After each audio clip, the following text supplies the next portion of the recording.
அஸ்ஸலாமு அலைக்கும் வரஹ்மத்துல்லாஹி வபரகாத்துஹு. நபிகள் நாயகம் ஸல்லல்லாஹு அலைஹி வஸல்லம் அவர்களோட வரலாறு பார்த்துக்கிட்டு இருக்கோம். அதன் தொடர்ச்சி தபூக் போர் ஹிஜ்ரி 9. போருக்கான காரணம். ஹிஜ்ரி 8 நடைபெற்ற மக்கா வெற்றிக்கு பிறகு மக்கள் கூட்டம் கூட்டமாக இஸ்லாத்தை நோக்கி வர துவங்கினார்கள். எனினும் இஸ்லாத்திற்கும் இஸ்லாமியர்களுக்கும் பெரும் தொல்லை அளிக்கும் அரசாக ரோமானிய அரசு இருந்தது. அப்போதைக்கு அது பேரரசாகவும் திகழ்ந்தது. இஸ்லாத்தின் வளர்ச்சி பிடிக்காத ரோமானிய பேரரசு கஸ்ஸான் கோத்திரத்தார் உள்ளிட்ட இன்னும் சிலரையும் ஒன்று திரட்டி முஸ்லிம்களுடன் போர் செய்ய தயாரானார்கள். இந்த தகவல் நபி ஸல்லல்லாஹு அலைஹி வஸல்லம் அவர்களுக்கு தெரிய வரவே அவர்களை எதிர்கொள்ள போருக்கு தயாராகும்படி நபிகள் நாயகம் அறிவித்தார்கள். அதுதான் வரலாற்றில் தபூக் போர் என்றழைக்கப்படுகிறது.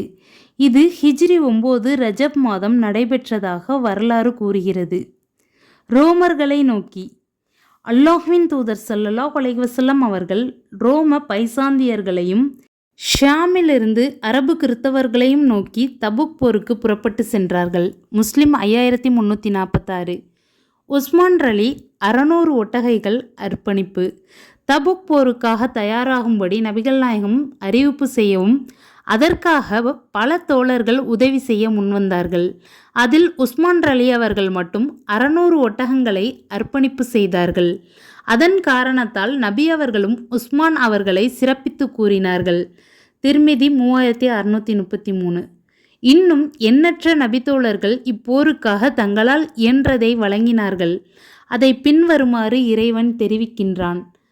தாராளமாக நல்வழியில் செலவிடும் நம்பிக்கை கொண்டோரையும் தமது உழைப்பை தவிர வேறு எதையும் பெற்றுக்கொள்ளாதவர்களையும் அவர்கள் குறை கூறி கேலி செய்கின்றனர். அல்லாஹ் அவர்களை கேலி செய்கிறான். அவர்களுக்கு துன்புறுத்தும் வேதனையுண்டு. அல் குர்ஆன் 9:79. அலீர் அலி அவர்களை பிரதிநிதியாக நியமித்தல்.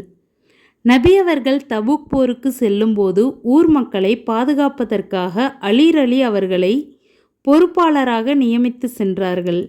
இதை சஅத் பின் அபி வக்காஸ் ரலி அவர்கள் கூறுகிறார்கள். அல்லாஹ்வின் தூதர் ஸல்லல்லாஹு அலைஹி வஸல்லம் அவர்கள் தபூக் போருக்கு புறப்பட்டார்கள். மனைவி மக்களை கவனித்துக் கொள்வதற்காக மதீனாவில் அலீர் அலி அவர்களை தாம் திரும்பி வரும் வரை தமக்கு பிரதிநிதியாக நியமித்தார்கள். அப்போது அலீர் அலி அவர்கள், குழந்தைகளையும் பெண்களையும் கவனித்துக் கொள்வதற்காகவா என்னை விட்டு செல்கிறீர்கள் என்று கேட்டார்கள். நபி ஸல்லல்லாஹு அலைஹி வஸல்லம் அவர்கள், மூசாவிடம் ஹாரூன் இருந்த அந்தஸ்தில் என்னிடம் நீங்கள் இருப்பதை விரும்பவில்லையா? ஆயினும் ஒரு வேறுபாடு என்னவெனில், எனக்கு பிறகு எந்த இறை தூதரும் இல்லை என்று சொன்னார்கள். புகாரி 4416. கடும் சிரமத்தில் தபூக் போர்.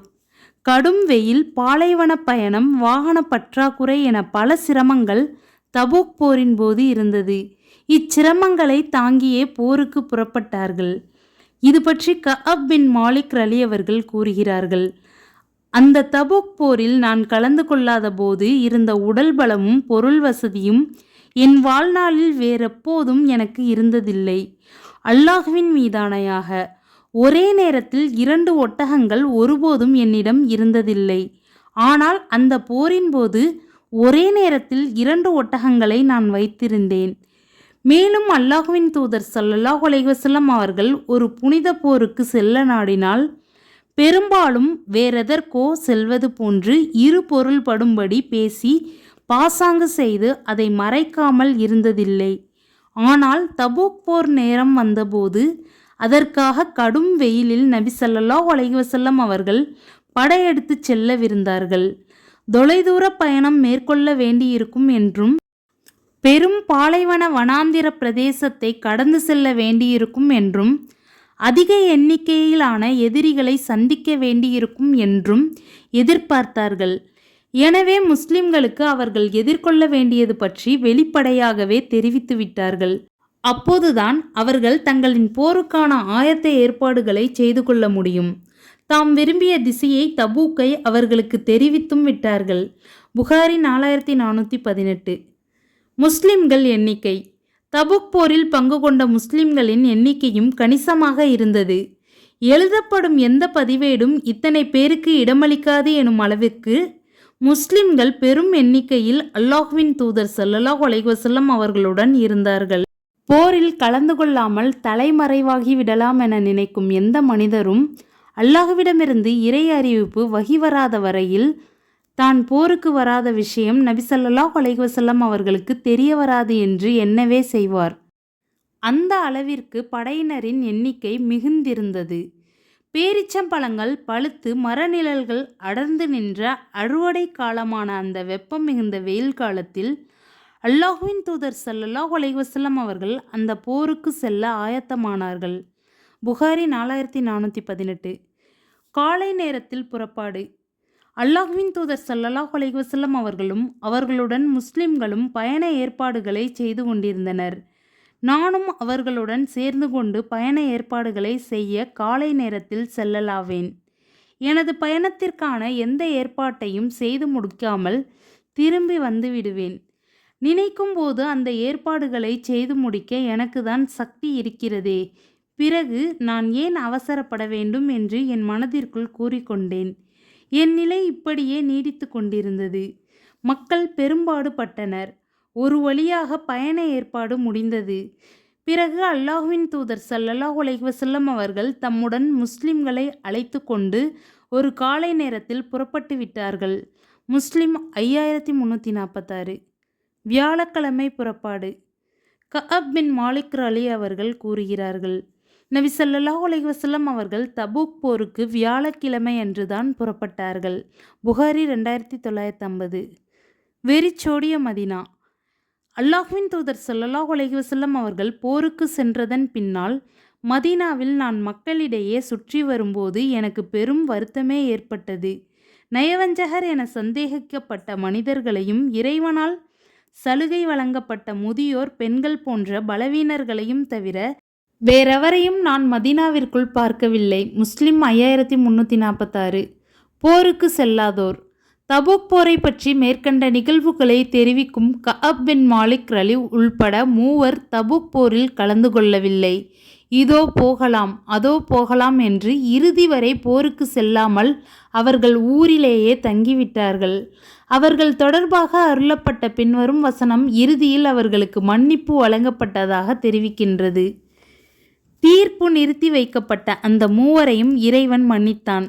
பூமி விசாலமானதாக இருந்தும் அவர்களை பொறுத்தவரை அது சுருங்கிவிட்டது. அவர்களது உள்ளங்களும் சுருங்கிவிட்டன.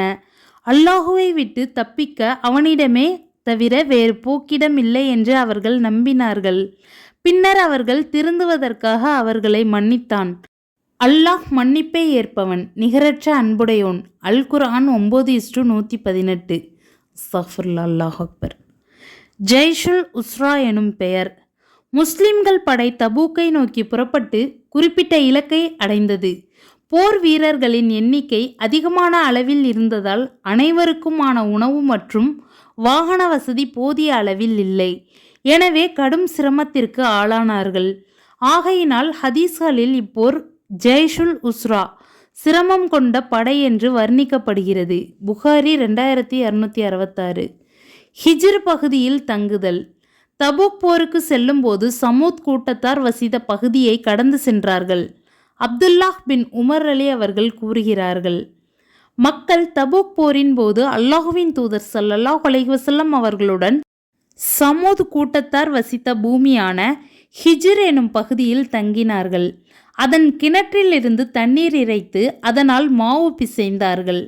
அல்லாஹ்வின் தூதர் ஸல்லல்லாஹு அலைஹி வஸல்லம் அவர்கள் அப்பகுதியின் கிணற்றிலிருந்து அவர்கள் இறைத்த தண்ணீரை கொட்டி விடும்படியும் அதனால் பிசைந்த அந்த மாவை ஒட்டகங்களுக்கு தீனியாக போட்டு விடும்படியும் கட்டளையிட்டார்கள். மேலும் சாலிஹ் அவர்களின் ஒட்டகம் தண்ணீர் குடிப்பதற்காக எந்த கிணற்றிற்கு வந்து கொண்டிருந்ததோ அந்த கிணற்றிலிருந்து தண்ணீர் எடுத்து கொள்ளும்படியும் உத்தரவிட்டார்கள். அழுதவர்களாக கடந்து செல்லுமாறு அறிவுரை. அப்துல்லாஹ் பின் உமர் அலி அவர்கள் அறிவிக்கிறார்கள், நபி ஸல்லல்லாஹு அலைஹி வஸல்லம் அவர்கள் ஹிஜ்ர் பிரதேசத்தை கடந்து சென்ற பொழுது அக்கிரமம் புரிந்தவர்களின் வசிப்பிடங்களில் அவர்களுக்கு கிடைத்த அதே தண்டனை உங்களுக்கு கிடைத்து விடுமோ என்றஞ்சி அழுதபடியே தவிர நுழையாதீர்கள் என்று சொன்னார்கள். புகாரி 433. தலையை மறைத்து பயணம். பிறகு அவர்கள் சேன இருக்கையின் மீது இருந்தபடியே தம் போர்வையால் தம்மை மறைத்து கொண்டார்கள். புகாரி 3380. பசிக்கான தீர்வு. பரக்கத் பெற துவா. தபூக் போரின் போது மக்களுக்கு கடுமையான பசி ஏற்பட்டது. அப்போது அவர்கள், அல்லாஹ்வின் தூதரே, நீங்கள் எங்களுக்கு அனுமதி அளித்தால் நாங்கள் எங்கள் ஒட்டகங்களை அறுத்து சாப்பிடவும் அவற்றின் கொழுப்புகளை உருக்கி எண்ணெய் எடுத்துக்கொள்ளவும் செய்வோமே என்று கேட்டனர். அதற்கு அல்லாஹ்வின் தூதர் ஸல்லல்லாஹு அலைஹி வஸல்லம் அவர்கள், அவ்வாறே செய்து கொள்ளுங்கள் என்று கூறினார்கள். அப்போது உமர் அலி அவர்கள் வந்து, அல்லாஹ்வின் தூதரே, இவ்வாறு நீங்கள் செய்ய அனுமதியளித்தால் வாகன பிராணிகள் குறைந்துவிடும். இதை விடுத்து மக்களிடம் எஞ்சியுள்ள உணவுப் பொருட்களை கொண்டு வரச் சொல்லுங்கள். பின்னர் அவற்றில் பெருக்கம் பரக்கத் ஏற்பட அவர்களுக்காக பிரார்த்தியுங்கள். அல்லாஹ் அதில் பெருக்கத்தை ஏற்படுத்தக்கூடும் என்றார்கள். அப்போது அல்லாஹ்வின் தூதர் ஸல்லல்லாஹு அலைஹி வஸல்லம் அவர்கள் ஆம் என்று கூறிவிட்டு ஒரு தோல் விரிப்பை கொண்டு வந்து விரிக்கச் சொன்னார்கள். பிறகு மக்களிடம் எஞ்சியிருந்த உணவுப் பொருட்களை கொண்டு வர சொன்னார்கள். மக்களில் ஒருவர் ஒரு கையளவு கோதுமையை கொண்டு வரலானார். மற்றொருவர் ஒரு கையளவு பேரிச்சம்பழங்களுடன் வந்தார். இன்னொருவர் ரொட்டி துண்டு ஒன்றை கொண்டு வந்தார். அந்த விரிப்பின் மீது சிறிதளவு உணவுப் பொருட்கள் சேர்ந்தன. அப்போது அல்லாஹ்வின் தூதர் ஸல்லல்லாஹு அலைஹி வஸல்லம் அவர்கள் அதில் பெருக்கம் ஏற்பட பிரார்த்தித்தார்கள்.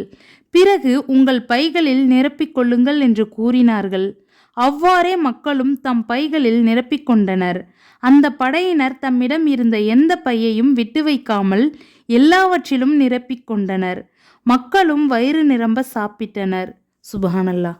முஸ்லிம் 45. தபூக்கை நெருங்கும் வேளையில் நபியின் அறிவுரை. தபூக்கை நெருங்கும் போது படையினருக்கு பின்வருமாறு நபிகள் நாயகம் ஸல்லல்லாஹு அலைஹி வஸல்லம் அறிவுரை கூறினார்கள். அதில் சில முன்னறிவிப்புகளும் அடங்கும். அல்லாஹ் நாடினால் நாளை நீங்கள் தபூக் ஊற்றுக்கு செல்வீர்கள். முற்பகலுக்கு முன் நீங்கள் அங்கு சென்று விடாதீர்கள். நான் வருவதற்கு முன் உங்களில் எவரும் அங்கு சென்று விட்டால் அங்குள்ள தண்ணீரில் கை வைத்து விட வேண்டாம் என்று கூறினார்கள். அவ்வாறே நாங்கள் அங்கு சென்றோம். அப்போது இரு மனிதர்கள் எங்களை முந்திக் கொண்டு அந்த ஊற்றை நோக்கி சென்றனர். செருப்பு வார் அளவுக்கு அந்த ஊற்றில் தண்ணீர் சிறிதளவே சுரந்து கொண்டிருந்தது. பிறகு அல்லாஹ்வின் தூதர் ஸல்லல்லாஹு அலைஹி வஸல்லம் அவர்கள் வந்து சேர்ந்தார்கள். அவர்கள் இருவரிடமும் அதன் தண்ணீரில் கை வைத்தீர்களா என்று கேட்டார்கள். அவர்கள் இருவரும் ஆம் என்று பதிலளித்தனர். அல்லாஹ்வின் தூதர் ஸல்லல்லாஹு அலைஹி வஸல்லம் அவர்கள் அவ்விருவரையும் கண்டித்தார்கள். அவர்கள் சொல்ல வேண்டுமென அல்லாஹ் நாடியதெல்லாம் அவ்விருவரிடமும் சொன்னார்கள். பிறகு மக்கள் தம் கைகளால் அந்த ஊற்றிலிருந்து சிறிது சிறிதாக தண்ணீர் அள்ளி ஓரிடத்தில் சேர்த்தனர். அல்லாஹ்வின் தூதர் ஸல்லல்லாஹு அலைஹி வஸல்லம் அவர்கள் அந்த தண்ணீரில் தமது கையையும் முகத்தையும் கழுவி அந்த ஊற்றிலேயே அந்த தண்ணீரை விட்டார்கள். அப்போது ஊற்றிலிருந்து ஏராளமான தண்ணீர் பீரிட்டு அல்லது நிறைந்து ஓடியது. மக்கள் அனைவரும் தண்ணீர் அருந்தினர். பிறகு அல்லாஹ்வின் தூதர் ஸல்லல்லாஹு அலைஹி வஸல்லம் அவர்கள், முஆதே, எனக்கு பிறகு நீங்கள் நீண்ட நாட்கள் வாழ்ந்தால் இவ்விடத்தில் தோட்டங்கள், குடியிருப்புகள் ஆகியவை நிறைந்திருப்பதை காண்பீர்கள் என்று முன்னறிவிப்பாக கூறினார்கள். முஸ்லிம் 4582. கடும் காற்று. நாங்கள் தபூக்கை அடைந்தபோது இன்றிரவு கடும் காற்று அடிக்கும். எனவே யாரும் வெளியில் செல்ல வேண்டாம். ஒட்டகம் உடையவர்கள் அதை நன்கு கட்டி வைக்கட்டும் என நபி ஸல்லல்லாஹு அலைஹி வஸல்லம் அவர்கள் கட்டளையிட்டார்கள். நாங்களும் ஒட்டகங்களை கட்டி போட்டுவிட்டோம். கடும் காற்று வீசத் தொடங்கிற்று. நபி ஸல்லல்லாஹு அலைஹி வஸல்லம் அவர்களின் கட்டளையை மீறியவராக ஒரு மனிதர் வெளியே எழுந்து வந்தார். உடனே காற்று அவரை தையி என்ற மலையில் கொண்டு போய்விட்டது.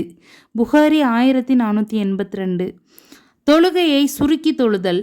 அல்லாஹ்வின் தூதர் ஸல்லல்லாஹு அலைஹி வஸல்லம் அவர்கள் தபூக் போருக்காக மேற்கொண்ட பயணத்தின் போது லுஹரையும் அசரையும் சேர்த்து ஒரு நேரத்திலும் மஹ்ரிபையும் இஷாவையும் சேர்த்து ஒரு நேரத்திலும் தொழுதார்கள். முஸ்லிம் 1269. ஐலா நகரத்து மன்னன் சந்திப்பு. இஸ்லாமிய படையினர் தபூக்கில் முகாமிட்டு போருக்கு தயாராக இருந்த தகவல் அறிந்த ரோமானியர்களும் மற்றவர்களும் திடுக்கமடைந்தார்கள். தபூக்கின் அருகில் இருந்த ஐலா எனும் பகுதியில் மன்னன் போர் செய்வதை விட்டும் விலகும் முகமாக நபி ஸல்லல்லாஹு அலைஹி வஸல்லம் அவர்களை சந்தித்து அன்பளிப்பு வழங்கினார். நபி அவர்களின் ஆளுகையின் கீழ் வருவதற்கும் ஒப்புக்கொண்டார். ஐலா என்ற ஊரின் மன்னன் நபி ஸல்லல்லாஹு அலைஹி வஸல்லம் அவர்களுக்கு ஒரு வெள்ளை நிற கோவேறு கழுதையை அன்பளிப்பு செய்து ஒரு சால்வையும் வழங்கினார். தம் நாட்டவருக்காக ஜிஸ்யா வரி தருகிறோம் என்று எழுதி கொடுத்தார். புகாரி 1482. தூமத்துல் ஜந்தல் பகுதி மன்னன் உகைதிரு. அதேபோல தூமத்துல் ஜந்தல் பகுதியின் மன்னன் உகைதிரை நோக்கி காலித் ரலி அவர்களை நபி அவர்கள் அனுப்பினார்கள். உகைதிர் யூதராகவும் ரோமர்களுடன் சேர்ந்து முஸ்லிம்களுடன் போர் செய்யும் முனைப்பிலும் இருந்தவர். அவர் மாட்டை வேட்டையாடி கொண்டிருக்கும் நிலையில் நீ காண்பாய் என்று காலித் ரலி அவர்களுக்கு அறிவித்து கொடுத்தார்கள். நபிகள் நாயகம் அறிவித்தது போலவே உகைதிரை கண்டு அவரை சிறைபிடித்து நபி அவர்களிடம் கொண்டு வந்தார்கள். இறுதியில் அவரும் நபிகள் நாயகம் ஸல்லல்லாஹு அலைஹி வஸல்லம் முன் பணிந்தார். பிதாயா 1 நிகாயா 5:21. உகைதிர் பற்றி புகாரியிலும் ஒரு செய்தி இடம்பெற்றுள்ளது. தூமத்துல் ஜந்தலின் அரசர் உகைதிர் நபி ஸல்லல்லாஹு அலைஹி வஸல்லம் அவர்களுக்கு அன்பளிப்புகளை அனுப்பினார். புகாரி 2616. இவ்வாறு அன்பளிப்புகள் பல வழங்கி நபிகள் நாயகத்துடன் சமரச தொடர்பை தொடர்ந்துள்ளார் என்பதை இதன் மூலம் அறிகிறோம். எனினும் அபுபக்கர் அலி ஆட்சி காலத்தில் சமூக ஒப்பந்தத்தை உகைதிர் முறித்தார் என்று வரலாறு கூறுகிறது. இரத்தமின்றி வெற்றி. இவ்வாறு ரோமர்களின் நட்பு நாடுகளும் ஆதரவாளர்களும் தபூக்கில் முகாமிட்ட இஸ்லாமிய படையை கண்டு அஞ்சி நடுங்கி ஒவ்வொருவராக அவர்களை விட்டு விலகினர். அதைத் தொடர்ந்து இஸ்லாமிய படையின் கை ஓங்கியது, ரோமர்களின் கை ஒடுங்கியது. போரிடாமலும் இரத்தம் சிந்தாமலும் தபூக்கில் முஸ்லிம்களுக்கு வெற்றி கிடைத்தது. அல்லாஹ் அக்பர். வரும் வழியில் சோதனை. அதன் பின் மதீனாவை நோக்கி தம் படையுடன் புறப்பட்டு வந்தார்கள். மதீனாவை நோக்கி வருகையில் ஒரு குழு நபிகள் நாயகத்தையும் முஸ்லிம்களையும் தாக்க திட்டம் தீட்டியது. அல்லாஹ் அவர்களின் சூழ்ச்சியை முறியடித்தான். அல்லாஹ் அக்பர். அபூ துஃபைல் ரலி அவர்கள் அறிவிக்கிறார்கள், நபி ஸல்லல்லாஹு அலைஹி வஸல்லம் அவர்கள் தபூக் யுத்தத்திலிருந்து திரும்பி வரும்போது அல்லாஹ்வின் தூதர் ஸல்லல்லாஹு அலைஹி வஸல்லம் அவர்கள் குறுகலான கணவாய் வழியாக செல்கிறார்கள். எனவே யாரும் அவ்வழியாக வரவேண்டாம் என்று மக்களுக்கு அறிவிக்குமாறு அறிவிப்பாளருக்கு கட்டளையிட்டார்கள். நபி அவர்களின் வாகனத்தை ஹுதைஃபா அவர்கள் மூக்கணாங்கயிறிட்டு இழுத்துச் சென்றார்கள். அம்மார் அதனை ஓட்டி வந்தார். அப்போது முகத்திரை அணிந்த ஒரு சிறு கூட்டம் நபியவர்களை முன்னோக்கி தாக்குதல் தொடுப்பதற்காக வாகனங்களின் மீது வந்தார்கள். அவர்கள் நபியவர்களை அழைத்து சென்று கொண்டிருக்கும் நிலையில் அம்மாரை சூழ்ந்து கொண்டார்கள். அம்மார் அந்த வாகனத்தில் வந்தவர்களை அடித்து விரட்டிச் சென்றார். நபியவர்கள் ஹுதைஃபா அவர்களிடம் போதும் போதும் நிறுத்து என்று கூறி ஒட்டகத்திலிருந்து இறங்கினார்கள். நபி அவர்கள் ஒட்டகத்திலிருந்து இறங்கியவுடன் அம்மார் அவர்கள் திரும்பி வந்தார்கள். அம்மாரே, அந்த கூட்டம் யாரென்று அறிந்தாயா என்று கேட்டார்கள். வாகனங்களைத்தான் அதிகம் பார்த்தேன், அவர்கள் முகத்தை மறைத்திருந்தனர் என்று அம்மார் கூறினார். அவர்கள் நோக்கம் என்னவென்று தெரியுமா என்று கேட்டார்கள். அதற்கு அல்லாஹும் அவனுடைய தூதருமே நன்றாக அறிவார்கள் என்று அம்மார் பதில் கூறினார். அதற்கு நபி அவர்கள் அல்லாஹ்வின் தூதரை விரட்டி அடித்து அவரை வீசி எறிந்து கொன்று விடுவதை நாடி வந்தார்கள் என்று கூறினார்கள். அஹ்மது 22676. பின்வரும் வசனம் இந்த வரலாற்று நிகழ்வை தெரிவிப்பதாகவே விரிவுரையாளர்கள் கூறுகிறார்கள். இறை மறுப்பிற்குரிய சொல்லை அவர்கள் கூறியிருந்தும் அவ்வாறு கூறவில்லை என்று அல்லாஹ்வின் மீது சத்தியம் செய்கின்றனர். இஸ்லாத்தை ஏற்ற பின் மறுத்தனர். அடைய முடியாத திட்டத்தையும் தீட்டினார்கள். அல் குர்ஆன் 9:47. மதீனாவை நோக்கி. நபியவர்கள் தபூக்கிலிருந்து திரும்பி வந்தபோது உஹது மலையை கண்டதும் பின்வருமாறு கூறினார்கள். நாங்கள் தபூக் போரின் போது அல்லாஹ்வின் தூதர் ஸல்லல்லாஹு அலைஹி வஸல்லம் அவர்களுடன் புறப்பட்டோம். பிறகு நாங்கள் போரை முடித்து கொண்டு மதினாவிற்கும் சிரியாவிற்கும் இடையே உள்ள வாதில் குரா என்னும் இடத்திற்கு வந்தபோது அல்லாஹ்வின் தூதர் ஸல்லல்லாஹு அலைஹி வஸல்லம் அவர்கள், நான் விரைந்து மதினா செல்லப் போகிறேன். எனவே உங்களில் விரும்பியவர் என்னுடன் விரைந்து வரலாம், விரும்பியவர் இங்கேயே தங்கியிருக்கலாம் என்று சொன்னார்கள். நாங்கள் புறப்பட்டு மதினாவை நெருங்கிய போது, இது தாபா தூய நகரம் ஆகும், இது உஹது மலை, இது நம்மை நேசிக்கிறது, நாமும் அதை நேசிக்கிறோம் என்று சொன்னார்கள். முஸ்லிம் 4583. மதீனாவை அடைதல். காலை நேரத்தில் நபிகள் நாயகம் ஸல்லல்லாஹு அலைஹி வஸல்லம் மதீனா வந்தடைந்தார்கள். இது பற்றி கஅப் ரலி அவர்கள் கூறும் தகவல். அல்லாஹ்வின் தூதர் ஸல்லல்லாஹு அலைஹி வஸல்லம் அவர்கள் காலை நேரத்தில் மதீனாவிற்கு வருகை புரிந்தார்கள். முஸ்லிம் 5346. சிறுவர்கள் வரவேற்பு. தபூக்கிலிருந்து ஷாம் பிரதேசம் தாண்டி மதீனா வருகையில் தல அல் பத்ரு அலைனா எனும் கவியை பாடி நபிகள் நாயகத்தை சிறுவர்கள் வரவேற்றனர். விடைபெறும் பள்ளத்தாக்கிலிருந்து பௌர்ணமி நிலவு நம்மிடையே தோன்றியது. அழைப்பவர் அழைக்கும் வரை அதற்கு பதிலளிப்பது நம் கடமை என்பதே அக்கவியின் பொருள். இது மதீனாவை நோக்கிய ஹிஜ்ரத் பயணத்தின் போது நடைபெற்றதாக வரும் செய்திகள் முற்றிலும் பலவீனமாக இருப்பதாலும் சனியத்துல் வதாஹ் என்னும் பள்ளத்தாக்கு ஷாம் பிரதேசத்தை ஒட்டியே இருப்பதாலும் இது தபூக் போரிலிருந்து திரும்பி வரும்போது நடைபெற்ற நிகழ்வு என்று பல வரலாற்று ஆசிரியர்கள் கூறுகின்றனர். பத்ஹுல் வாரி 7/263. வந்ததும் தொழுகை. பொதுவாக அல்லாஹ்வின் தூதர் ஸல்லல்லாஹு அலைஹி வஸல்லம் அவர்கள் ஒரு பயணத்திலிருந்து திரும்பி வந்தால் முதலில் பள்ளிவாசலுக்கு சென்று அங்கு 2 ரக்காயத்துகள் தொழுத பின் மக்களை சந்திப்பதற்காக அங்கு அமர்ந்து கொள்வது அவர்களின் வழக்கம். வழக்கம் போல் அதை அவர்கள் செய்தார்கள். போரில் கலந்து கொள்ளாதோர் காரணம் கூறல். தபூக் போரில் கலந்து கொள்ளச் செல்லாமல் பின்தங்கி விட்டவர்கள் நபி ஸல்லல்லாஹு அலைஹி வஸல்லம் அவர்களிடம் வந்து அவர்களுக்கு முன்னால் சத்தியமிட்டு தாம் போருக்கு வராமல் போனதற்கு சாக்குப்போக்கு கூறத் தொடங்கினர். அவர்கள் 80க்கும் மேற்பட்ட நபர்களாக இருந்தனர். அல்லாஹ்வின் தூதர் ஸல்லல்லாஹு அலைஹி வஸல்லம் அவர்கள் அவர்களின் வெளிப்படையான காரணங்களை ஏற்றுக்கொண்டு அவர்களிடம் உறுதி பிரமாணம் செய்து கொடுத்தார்கள். அவர்களுக்காக பாவ மன்னிப்பும் தேடினார்கள். அவர்களின் அந்தரங்கத்தை அல்லாஹ்விடம் ஒப்படைத்து விட்டார்கள். கஅப் பின் மாலிக் உள்பட 3. மிகவும் நெருக்கடியான சிரமமான கட்டத்தில் நடைபெற்ற இந்த போரில் கஅப் பின் மாலிக் உள்பட கலந்து கொள்ளாத 3 விவகாரத்தில் அம்மூவருடனும் எந்தவித உறவும் வைத்துக்கொள்ள வேண்டாம் என்று முஸ்லிம்களுக்கு நபிகள் நாயகம் ஸல்லல்லாஹு அலைஹி வஸல்லம் அவர்கள் கட்டளையிட்டனர். புகாரி 4418, 4676, 4677, 6690. அம்மூவரும் தமது செயலுக்காக மிகவும் வருந்தினார்கள். எனவே அவர்களை இறைவன் மன்னித்தான். தீர்ப்பு நிறுத்தி வைக்கப்பட்ட அந்த 3வரையும் இறைவன் மன்னித்தான். பூமி விசாலமானதாக இருந்தும் அவர்களை பொறுத்தவரை அது சுருங்கிவிட்டது. அவர்களது உள்ளங்களும் சுருங்கிவிட்டன. அல்லாஹுவை விட்டு தப்பிக்க அவனிடமே தவிர வேறு போக்கிடம் இல்லை என்று அவர்கள் நம்பினார்கள். பின்னர் அவர்கள் திருந்துவதற்காக அவர்களை மன்னித்தான். அல்லாஹ் மன்னிப்பை ஏற்பவன், நிகரற்ற அன்புடையோன். திருக்குர்ஆன் 9:118. இதுதான் தபூக் போரின் போது நடைபெற்ற நிகழ்வாகும். நபிகள் நாயகம் கலந்து கொண்ட இறுதி போரும் இதுவே. கஅப் பின் மாலிக் ரலி அவர்களின் வருகை. போருக்கு வராதோர் நபி ஸல்லல்லாஹு அலைஹி வஸல்லம் அவர்களிடம் வந்து காரணம் கூறும் தருணத்தில் கஅப் பின் மாலிக் அவர்களும் வந்து தாம் போருக்கு வராததன் பின்னணியை விளக்கினார். அது தொடர்பாக அவரே கூறும் விவரத்தை காண்போம். அப்போது நான் அல்லாஹ்வின் தூதர் ஸல்லல்லாஹு அலைஹி வஸல்லம் அவர்களிடம் வந்தேன்.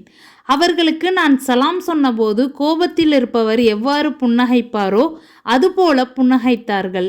பிறகு வாருங்கள் என்று கூறினார்கள். உடனே நான் அவர்களிடம் சில எட்டுகள் வைத்து நடந்து சென்று அவர்களின் முன்னிலையில் அமர்ந்து கொண்டேன். அப்போது அவர்கள் என்னிடம், போரில் நீங்கள் ஏன் கலந்து கொள்ளவில்லை? நீங்கள் போருக்காக வாகனம் வாங்கி வைத்து கொண்டிருக்கவில்லையா என்று கேட்டார்கள். நான், ஆம், வாங்கி வைத்திருந்தேன். அல்லாஹ்வின் மீதானையாக தாங்கள் அல்லாத வேறு எவரேனும் ஓர் உலகாதாயவாதிக்கு அருகில் நான் அமர்ந்து கொண்டிருந்தால் ஏதாவது பொய்யான சாக்குப்போக்கு சொல்லி அவரது கோபத்திலிருந்து தப்பித்து கொள்ள உடனடியாக வழிகண்டிருப்பேன். எவராலும் வெல்ல முடியாத வாதத்திறன் எனக்கு வழங்கப்பட்டுள்ளது. ஆயினும் அல்லாஹ்வின் மீதானையாக தங்களிடம் ஏதாவது பொய்யை சொல்லி இன்று உங்களை நான் என்னை குறித்து திருப்தி அடைய செய்துவிட்டாலும் அல்லாஹ் வெகு விரைவில் உண்மை நிலவரத்தை தங்களுக்கு தெரியப்படுத்தி என் மீது தங்களை கடுங்கோபம் கொள்ளச் செய்து விடுவான் என்பதை நான் நன்கு அறிந்துள்ளேன். அதே சமயம் தங்களிடம் நான் உண்மையை சொல்லிவிட்டால் தற்சமயம் அது தொடர்பாக என் மீது தாங்கள் வருத்தப்படுவீர்கள். ஆயினும் அது விஷயத்தில் அல்லாஹ்வின் மன்னிப்பை நான் எதிர்பார்க்கிறேன். இல்லை, அல்லாஹ்வின் மீதானையாக நான் போரில் கலந்து கொள்ளாததற்கு என்னிடம் எந்த காரணமும் இல்லை. அல்லாஹ்வின் மீதானையாக தங்களை விட்டும் நான் பின்தங்கிவிட்ட அந்த நேரத்தில் எனக்கு இருந்த உடல் பலமும் வசதி வாய்ப்பும் அதற்கு முன் ஒருபோதும் எனக்கு இருந்ததில்லை என்று கூறினேன். அப்போது அல்லாஹ்வின் தூதர் ஸல்லல்லாஹு அலைஹி வஸல்லம் அவர்கள், இவர் உண்மை சொல்லிவிட்டார் என்று கூறிவிட்டு என்னை நோக்கி, சரி, எழுந்து செல்லுங்கள், உங்கள் விஷயத்தில் அல்லாஹ்வே தீர்ப்பளிப்பான் என்று கூறினார்கள். உடனே நான் எழுந்து சென்றேன். பனு சலமா குலத்தாரின் குறை கூறல். பனு சலமா குலத்தைச் சேர்ந்த சிலர் என்னை பின்தொடர்ந்து ஓடி வந்து, அல்லாஹ்வின் மீதானையாக, இதற்கு முன்னால் எந்த பாவத்தையும் நீங்கள் செய்ததாக நாங்கள் அறிந்ததில்லை. போரில் கலந்து கொள்ளாத மற்றவர்கள் சொன்ன அதே பொய்க்காரணத்தை அல்லாஹ்வின் தூதர் ஸல்லல்லாஹு அலைஹி வஸல்லம் அவர்களிடம் சொல்வதற்கு கூட உங்களால் இயலாமற் போய்விட்டதே. நீங்கள் செய்த பாவத்திற்கு அல்லாஹ்வின் தூதர் ஸல்லல்லாஹு அலைஹி வஸல்லம் அவர்கள் கேட்கும் பாவ மன்னிப்பே உங்களுக்கு போதுமானதாய் இருந்திருக்குமே என்று சொன்னார்கள். அல்லாஹ்வின் மீதானையாக, பனு சலமா குலத்தினர் என்னை கடுமையாக ஏசிக்கொண்டே இருந்தனர். எந்த அளவிற்கென்றால், நான் அல்லாஹ்வின் தூதரிடம் திரும்பிச் சென்று இதற்கு முன் நான் சொன்னது பொய் என்று கூறி போரில் கலந்து கொள்ளாததற்கு ஏதாவது பொய்க்காரணத்தை சொல்லிவிடலாமா என்று நான் நினைத்தேன். பிறகு நான் பனு சலமா குலத்தாரை நோக்கி, தீர்ப்பு தள்ளி வைக்கப்பட்ட இந்த நிலையை என்னுடன் வேறு யாரேனும் சார்ந்திருக்கின்றார்களா என்று கேட்டேன். அதற்கு அவர்கள், ஆம், 2 பேர் நீங்கள் சொன்னதைப் போலவே உண்மையான காரணத்தை நபி அவர்களிடம் சொன்னார்கள். உங்களுக்கு சொல்லப்பட்டதுதான் அப்போது அவர்கள் இருவருக்கும் பதிலாக சொல்லப்பட்டது என்று கூறினார்கள். உடனே நான் அவர்கள் இருவரும் யார் என்று கேட்டேன். அதற்கு அவர்கள், முராரா பின் ரபிஉ அல் அம்ரி அவர்களும் ஹிலால் பில் உமையா அல் வாக்கிஃபி அவர்களும் என்று பத்ரு போரில் கலந்து கொண்ட 2 நல்ல மனிதர்களின் பெயர்களை என்னிடம் கூறினர். அவர்கள் இருவராலும் எனக்கு ஆறுதல் கிடைத்தது. அவர்கள் இருவரின் பெயர்களையும் பனு சலமா குலத்தார் என்னிடம் சொன்னவுடன் நான் என் இல்லத்திற்கு சென்று விட்டேன். சமூக புறக்கணிப்பு. அல்லாஹ்வின் தூதர் ஸல்லல்லாஹு அலைஹி வஸல்லம் அவர்கள் அந்த போரில் கலந்து கொள்ளாதவர்களில் எங்கள் 3 மட்டும் யாரும் பேசக்கூடாதென முஸ்லிம்களுக்கு தடை விதித்து விட்டார்கள். எனவே மக்கள் எங்களை தவிர்த்தனர். மேலும் அவர்கள் முற்றிலும் எங்கள் விஷயத்தில் மாறிப்போய்விட்டனர். வெறுத்து போனதால் என் விஷயத்தில் இப்புவியே மாறிவிட்டது போலவும் அது எனக்கு அந்நியமானது போலவும் நான் கருதினேன். இதே நிலையில் நாங்கள் 50 நாட்கள் இருந்தோம். எனது 2 சகாக்களும் முராராவும் ஹிலாலும் செயலிழந்து போய் தம் இல்லங்களிலேயே அமர்ந்து கொண்டு அழுது கொண்டிருந்தனர். ஆனால் நான் மக்களிடையே உடல் பலம் மிக்கவனாகவும் மன வலிமை படைத்தவனாகவும் இருந்தேன். எனவே நான் வீட்டை விட்டு வெளியேறி முஸ்லிம்களுடன் 5 கால தொழுகையில் கலந்து கொண்டும் கடை வீதிகளில் சுற்றி கொண்டும் இருந்தேன். என்னிடம் எவரும் பேச மாட்டார்கள். நான் அல்லாஹ்வின் தூதர் ஸல்லல்லாஹு அலைஹி வஸல்லம் அவர்களிடம் செல்வேன். தொழுகையை முடித்துக்கொண்டு அவர்கள் அமர்ந்திருக்கும் போது சலாம் கூறுவேன். எனக்கு பதில் சலாம் சொல்வதற்காக அவர்கள் தம் உதடுகளை அசைக்கிறார்களா இல்லையா என்று எனக்கு நானே கேட்டுக்கொள்வேன். பிறகு அவர்களுக்கு அருகிலேயே கூடுதலான தொழுகைகளை நிறைவேற்றுவேன். அப்போது என்னை நபி ஸல்லல்லாஹு அலைஹி வஸல்லம் அவர்கள் பார்க்கிறார்களா என்று ஓரக்கண்ணால் ரகசியமாக பார்ப்பேன். நான் என் தொழுகையில் ஈடுபட்டவுடன் அவர்கள் என்னை கவனிப்பதும் அவர்கள் பக்கம் நான் திரும்பியதும் அவர்கள் என்னிடமிருந்து முகத்தை திருப்பிக் கொள்வதுமாக இருந்தார்கள். கண்ணீரை வரவழைத்த நிகழ்வு. மக்களின் புறக்கணிப்பு நீடித்து கொண்டே சென்றபோது நான் நடந்து போய் அபூ கத்தாதார் அலி அவர்களின் தோட்டத்தின் மதிர்ச்சுவர் மீதேறினேன். அவர் என் தந்தையின் சகோதரர் புதல்வரும் மக்களில் எனக்கு மிகவும் பிரியமானவரும் ஆவார். அவருக்கு நான் சலாம் சொன்னேன். அல்லாஹ்வின் மீதானையாக அவர் எனக்கு பதில் சலாம் சொல்லவில்லை. உடனே நான், அபூ கத்தாதா, அல்லாஹ்வை முன்வைத்து உன்னிடம் கேட்கிறேன். அல்லாஹ்வையும் அவனுடைய தூதரையும் நான் நேசிக்கிறேன் என்று நீ அறிவாயா என்று கேட்டேன். அதற்கு அவர் பதிலேதும் கூறாமல் மௌனமாயிருந்தார். பிறகு மீண்டும் அவரிடம் அல்லாஹ்வையும் முன்வைத்து முன்பு போலவே கேட்டேன். அப்போதும் அவர் மௌனமாகவே இருந்தார். 3ஆம் முறையாக மீண்டும் அவரிடம் நான் அல்லாஹ்வை முன்வைத்து கேட்டேன். அப்போது அவர், அல்லாஹ்வும் அவனுடைய தூதருமே நன்கறிந்தவர்கள் என்று மட்டும் பதிலளித்தார். அப்போது என் 2 கண்களும் கண்ணீரை பொழிந்தன. பிறகு நான் திரும்பி வந்து அந்த சுவரில் ஏறி வெளியேறினேன். கஸ்ஸான் நாட்டு மன்னனின் அழைப்பு. நிலைமை இவ்வாறு நீடித்து கொண்டிருக்க ஒரு நாள் மதீனாவின் கடை தெருவில் நடந்து சென்று கொண்டிருந்தேன். அப்போது மதீனாவிற்கு உணவு தானிய விற்பனைக்காக வந்திருந்த ஷாம் நாட்டு விவசாயிகளில் ஒருவர் கஅப் பின் மாலிக்கை எனக்கு அறிவித்து தருவது யார் என்று என்னை குறித்து விசாரித்து கொண்டிருந்தார். மக்கள் என்னை நோக்கி அவரிடம் செய்கை செய்யலாயினர். உடனே அவர் என்னிடம் வந்து கஸ்ஸான் நாட்டின் அரசனிடமிருந்து எனக்கு எழுதப்பட்டிருந்த கடிதம் ஒன்றை தந்தார். அதில் பின்வருமாறு எழுதப்பட்டிருந்தது: நிற்க, உங்கள் தோழர் முகம்மது உங்களை புறக்கணித்து ஒதுக்கிவிட்டார் என்று எனக்கு செய்தி எட்டியது. உங்களை இழிவு செய்து உங்கள் உரிமைகள் வீணடிக்கப்படும் நாட்டில் நீங்கள் நீடிக்க வேண்டுமென்ற அவசியத்தை உங்களுக்கு அல்லாஹ் ஏற்படுத்தவில்லை. எனவே எங்களிடம் வந்துவிடுங்கள், நாங்கள் உங்களிடம் நேசம் காட்டுகிறோம். இதை நான் படித்தபோது இது இன்னொரு சோதனையாயிற்றே என்று என் மனதிற்குள் கூறிக்கொண்டு அதை எடுத்து சென்று ரொட்டி சுடும் அடுப்பிலிட்டு எரித்து விட்டேன். மனைவியை விட்டும் விலகி இருத்தல். 50 நாட்களில் 40 நாட்கள் கழிந்தபோது அல்லாஹ்வின் தூதர் ஸல்லல்லாஹு அலைஹி வஸல்லம் அவர்களுடைய ஒரு தூதர் என்னிடம் வந்து, அல்லாஹ்வின் தூதர் ஸல்லல்லாஹு அலைஹி வஸல்லம் அவர்கள் நீங்கள் உங்கள் மனைவியை விட்டும் விலகிவிட வேண்டும் என்று உத்தரவிடுகிறார்கள் என்று கூறினார்.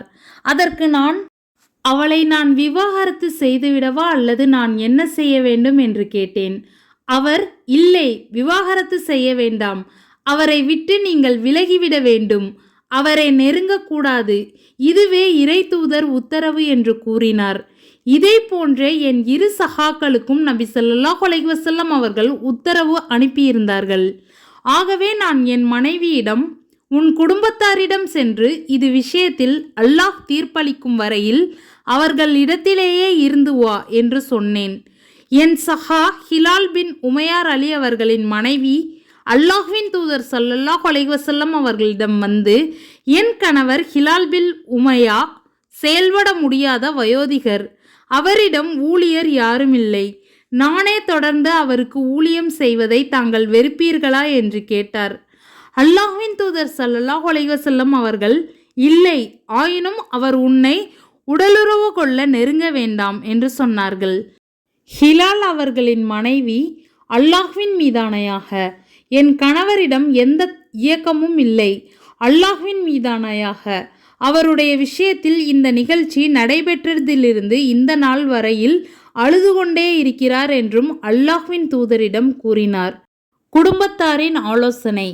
என் வீட்டாரில் ஒருவர் தம் கணவருக்கு பணிவிடை புரிய ஹிலால் பின் உமையா அவர்களின் மனைவியை அனுமதித்தது போல் உங்கள் மனைவியை உங்களுக்கு பணிவிடை புரிய அனுமதிக்கும்படி அல்லாஹ்வின் தூதர் ஸல்லல்லாஹு அலைஹி வஸல்லம் அவர்களிடம் கேட்டால் நன்றாயிருக்குமே என்று கூறினார். அதற்கு நான், அல்லாஹ்வின் மீதானையாக என் மனைவி விஷயத்தில் அல்லாஹ்வின் தூதர் ஸல்லல்லாஹு அலைஹி வஸல்லம் அவர்களிடம் நான் அனுமதி கேட்க மாட்டேன்.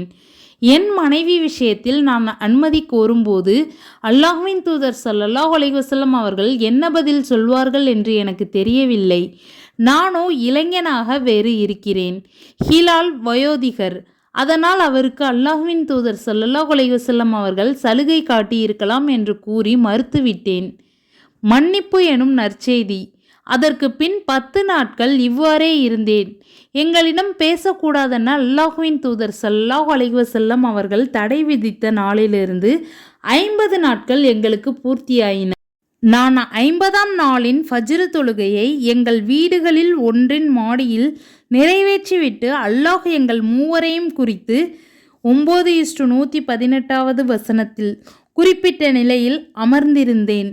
அதாவது, பூமி இத்தனை விரிவாயிருந்தும் என்னை பொறுத்தவரையில் அது குறுகி நான் உயிர் வாழ்வதே மிக கஷ்டமாயிருந்தது.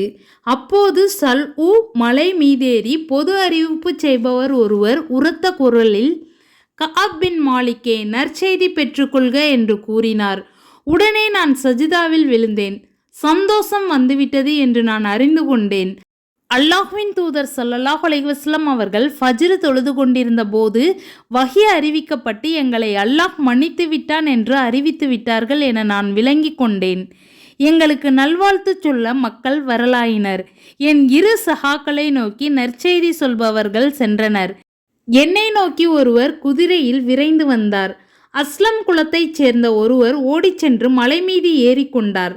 மேலும் உரத்த குரலில் எனக்கு நற்செய்தி சொன்னார். மேலும் மலை மீதிருந்து வந்த அந்த குரல் அக்குதிரையை விட வேகமாக வந்து சேர்ந்தது. எவரது குரலை மலை மீதிருந்து கேட்டேனோ அவர் என்னிடம் நற்செய்தி சொல்ல நேரடியாக வந்தபோது நான் என் 2 ஆடைகளையும் கழற்றி அவர் சொன்ன நற்செய்திக்கு பகரமாக பரிசாக அவருக்கு அணிவித்தேன். அல்லாஹ்வின் மீதானையாக ஆடைகளில் அந்த 2ஐ தவிர வேறெதுவும் அப்போது எனக்கு சொந்தமானதாக இருக்கவில்லை. வேறு 2 ஆடைகளை அபூ கதாதா அவர்களிடமிருந்து இரவல் வாங்கி அணிந்து கொண்டு அல்லாஹ்வின் தூதர் ஸல்லல்லாஹு அலைஹி வஸல்லம் அவர்களை நோக்கி நடந்தேன். அப்போது வழியில் மக்கள் கூட்டமாக வந்து என்னை சந்தித்து எனக்கு பாவ மன்னிப்பு கிடைத்ததால் அல்லாஹ் உங்கள் பாவத்தை மன்னித்து விட்டதற்காக உங்களுக்கு வாழ்த்து சொல்கிறோம் என்று கூறலாயினர். நான் சென்று மஸ்ஜிதுன் நபவி பள்ளிவாசலுக்குள் நுழைந்தேன். அங்கு தம்மை சுற்றிலும் மக்கள் இருக்க அல்லாஹ்வின் தூதர் ஸல்லல்லாஹு அலைஹி வஸல்லம் அவர்கள் அமர்ந்திருந்தார்கள். அப்போது என்னை நோக்கி தல்ஹா பின் உபைதில்லா அலி அவர்கள் எழுந்தோடி வந்து எனக்கு கைலாகு கொடுத்து என்னை வாழ்த்தினார்கள். அல்லாஹ்வின் மீதானையாக முஹாஜிர்களில் தல்ஹாவை தவிர வேறெவரும் என்னை நோக்கி எழுந்து வரவில்லை. தல்ஹார் அலி அவர்கள் காட்டிய இந்த அன்பை ஒருபோதும் கஅப் மறக்கவில்லை. நான் அல்லாஹ்வின் தூதர் ஸல்லல்லாஹு அலைஹி வஸல்லம் அவர்களுக்கு முகமன் சலாம் சொன்னபோது சந்தோஷத்தில் அவர்கள் முகம் ஒளிர, உம்மை உம்முடைய தாய் பெற்றெடுத்தது முதல் நீர் கடந்து வந்த நாட்களில் மிகச்சிறந்த நாளான இன்று உமக்கு பாவ மன்னிப்பு கிடைத்த நற்செய்தி பெறுக என்று சொன்னார்கள். நான், அல்லாஹ்வின் தூதரே, இந்த நற்செய்தியை தாங்களே தங்கள் தரப்பிலிருந்து தெரிவிக்கிறீர்களா அல்லது அல்லாஹ்வின் தரப்பிலிருந்து வந்த வேத அறிவிப்பின் அடிப்படையில் அறிவிக்கிறீர்களா என்று கேட்டேன். அவர்கள், இல்லை, என் தரப்பிலிருந்து நான் இதை தெரிவிக்கவில்லை. அல்லாஹ்வின் தரப்பிலிருந்து வந்துள்ள வேத அறிவிப்பின் அடிப்படையில்தான் தெரிவிக்கிறேன் என்று சொன்னார்கள். அல்லாஹ்வின் தூதர் ஸல்லல்லாஹு அலைஹி வஸல்லம் அவர்களுக்கு ஏதாவது மகிழ்ச்சி ஏற்படும் போது அவர்களது முகம் சந்திரனின் ஒரு துண்டு போன்றாகி ஒளிரும். அவர்களது முகம் ஒளிர்வதை வைத்து அவர்களது மகிழ்ச்சியை நாங்கள் அறிந்து கொள்வோம். அல்லாஹ்வின் தூதர் ஸல்லல்லாஹு அலைஹி வஸல்லம் அவர்களுக்கு முன்னால் நான் அமர்ந்தபோது, அல்லாஹ்வின் தூதரே, எனது பாவம் மன்னிக்கப்பட்டதற்காக என் சொத்துகள் அனைத்தையும் அல்லாஹுக்கும் அவனுடைய தூதருக்கும் அவர்கள் விரும்பும் வழியில் செலவிட்டுக் கொள்வதற்காக தானமாக அளித்து விடுகிறேன் என்று சொன்னேன். அல்லாஹ்வின் தூதர் ஸல்லல்லாஹு அலைஹி வஸல்லம் அவர்கள், உங்கள் செல்வத்தில் சிறிதளவை உங்களுக்காக வைத்து கொள்ளுங்கள், அதுவே உங்களுக்கு நல்லது என்று கூறினார்கள். கைபர் போரில் எனக்கு கிடைத்த பங்கை நான் எனக்காக வைத்துக்கொள்கிறேன். அல்லாஹ்வின் தூதரே, உண்மை பேசிய காரணத்தால்தான் அல்லாஹ் என்னை காப்பாற்றினான். உண்மைக்கு கிடைத்த பரிசாக என் பாவ மன்னிப்பு கோரிக்கை ஏற்றுக்கொள்ளப்பட்டதை அடுத்து நான் உயிரோடு வாழும் வரையில் உண்மையை தவிர வேறெதையும் பேச மாட்டேன் என்று கூறினேன்.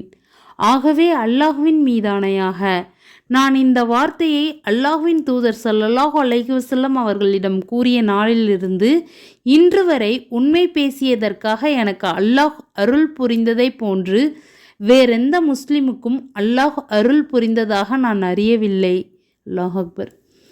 இந்த உறுதிமொழியை நான் அல்லாஹ்வின் தூதர் ஸல்லல்லாஹு அலைஹி வஸல்லம் அவர்களிடம் சொன்ன நாளிலிருந்து இந்த நாள் வரை நான் பொய்யை நினைத்து பார்த்தது கூட இல்லை. நான் உயிரோடு எஞ்சியிருக்கும் நாட்களிலும் அல்லாஹ் என்னை பொய் சொல்ல விடாமல் பாதுகாப்பான் என்று நான் உறுதியாக நம்புகிறேன். மேலும் வல்லமையும் மாண்பும் மிக்க அல்லாஹ் இந்த நபியையும் ஹிஜ்ரத் செய்தவர்களையும் அன்சார்களையும் அல்லாஹ் மன்னித்தான். அவர்களில் ஒரு சாராரின் உள்ளங்கள் தடம் புரள முற்பட்ட பின்னரும் சிரமமான காலகட்டத்தில் அவரை பின்பற்றியவர்களையும் மன்னித்தான். அவன் அவர்களிடம் நிகரற்ற அன்புடையோன், இரக்கமுடையோன். தீர்ப்பு நிறுத்தி வைக்கப்பட்ட அந்த மூவரையும் இறைவன் மன்னித்தான். பூமி விசாலமானதாக இருந்தும் அவர்களை பொறுத்தவரை அது சுருங்கிவிட்டது. அவர்களது உள்ளங்களும் சுருங்கிவிட்டன. அல்லாஹுவை விட்டு தப்பிக்க அவனிடமே தவிர வேறு போக்கிடம் இல்லை என்று அவர்கள் நம்பினார்கள். பின்னர் அவர்கள் திருந்துவதற்காக அவர்களை மன்னித்தான். அல்லாஹ் மன்னிப்பை ஏற்பவன், நிகரற்ற அன்புடையோன். நம்பிக்கை கொண்டோரே, அல்லாஹ்வை அஞ்சுங்கள், உண்மையாளர்களுடன் ஆகுங்கள். 9:117 to 119 வரையுள்ள வசனங்களை அருளினான். அல்லாஹ் அக்பர் சுப்ஹானல்லாஹ். அல்லாஹ்வின் மீதானையாக, அல்லாஹ் எனக்கு இஸ்லாத்திற்கு வழிகாட்டிய பின் தன் தூதர் ஸல்லல்லாஹு அலைஹி வஸல்லம் அவர்களிடம் என்னை உண்மை பேச வைத்து உபகாரம் புரிந்ததைப் போன்று வேறெந்த உபகாரத்தையும் நான் மிக பெரியதாக ஒருபோதும் கருதவில்லை. நான் அவர்களிடம் பொய் பேசியிருந்தால் போருக்கு செல்லாமல் பொய் சொன்னவர்களான நயவஞ்சகர்கள் அழிந்து போனதைப் போன்று நானும் அழிந்து விட்டிருப்பேன். ஏனெனில் இறைவன் வேத அறிவிப்பு வஹி அருளிய போது யாருக்கும் சொல்லாத கடுமையான சொற்களை பொய் சொன்னவர்கள் குறித்து அருளினான். அவர்களிடம் நீங்கள் திரும்பும்போது அவர்களை நீங்கள் விட்டுவிடுவதற்காக உங்களிடம் அல்லாஹ்வின் மீது சத்தியம் செய்கின்றனர். அவர்களை விட்டுவிடுங்கள், அவர்கள் அசுத்தமாவர், அவர்களின் தங்குமிடம் நரகம், இது அவர்கள் செய்து கொண்டிருந்ததற்கான தண்டனை. நீங்கள் அவர்கள் மீது திருப்தி அடைய வேண்டுமென்பதற்காக உங்களிடம் சத்தியம் செய்கின்றனர். நீங்கள் அவர்கள் மீது திருப்தி கொண்டாலும் குற்றம் புரியும் கூட்டத்தை அல்லாஹ் பொருந்தி கொள்ள மாட்டான். 9:95-96 என்று கண்டித்து அல்லாஹ் கூறினான். குறிப்பாக எங்கள் மூவரின் விவகாரம் மட்டும் தள்ளி வைக்கப்பட்டிருந்தது. அல்லாஹ்வின் தூதர் ஸல்லல்லாஹு அலைஹி வஸல்லம் அவர்கள் தம்மிடம் பொய் சத்தியம் செய்தவர்களை ஏற்றுக்கொண்டு அவர்களிடம் உறுதி பிரமாணம் பெற்று அவர்களுக்காக பாவ மன்னிப்பும் தேடினார்கள். எங்களது இந்த விவகாரத்தில் அல்லாஹுவே தீர்ப்பளிக்கும் வரையில் அல்லாஹ்வின் தூதர் ஸல்லல்லாஹு அலைஹி வஸல்லம் அவர்கள் எங்கள் விவகாரத்தை தள்ளி போட்டு வந்தார்கள். இதனால்தான் அல்லாஹ் எங்களை குறித்து போருக்கு செல்லாமல் பின்தங்கிவிட்ட மூவர் என்று போரை குறிப்பிட்டு கூறாமல் பின்தங்கிவிட்ட மூவர் 9:118 என்று பொதுவாகவே குறிப்பிட்டுள்ளான்.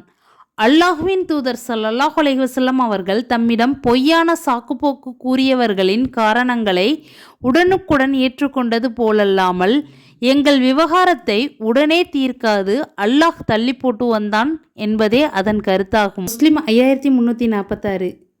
இதன் தொடர்ச்சி அடுத்த வீடியோவில் இன்ஷா அல்லாஹ். துவா செய்யுங்க. அஸ்ஸலாமு அலைக்கும் வரஹ்மத்துல்லாஹி வபரகாத்துஹு.